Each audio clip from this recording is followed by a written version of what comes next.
Good morning everyone. আজ আমি দেখো একটু কাজ নিয়ে ব্যস্ত, কারণ সকাল থেকেই আজকের ওয়েদারটা দেখছি একটু ঝরঝরে রয়েছে, বেশ বৃষ্টি হচ্ছে না। তো অনেক কাচাকুচির জামা কাপড় রয়েছিল, তো সেগুলো দেখো আমি কাচাকুচি করে ভাবলাম ছাদেই মেলে দিয়ে আসি, কারণ একদিনে ঝরঝরে হয়ে যাবে মোটামুটি। তার জন্য দেখো আমি কিন্তু ছাদে চলে গেছি, আর ছাদে চলে গিয়ে জামা কাপড়গুলোকে বেশ সুন্দর করে মেলে দিচ্ছি।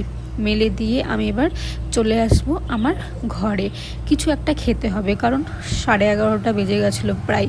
তো দেখো আমি এখানে একটু মুড়ি নিয়ে নিচ্ছি, সেটাই খেয়ে নিচ্ছি। খেয়ে দিয়ে আবারও আমি দেখো কাজে লেগে পড়বো।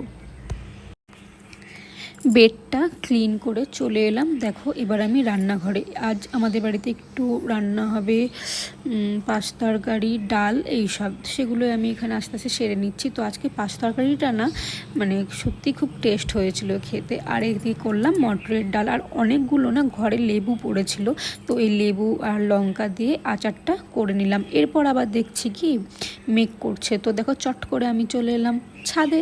ছাদে এসে দেখো ওয়েদার দেখো আবার মেঘলা মেঘলা করেছে কেমন, তার জন্য আমি চট জলদি জামা কাপড়গুলোকে তুলে নিব এবার।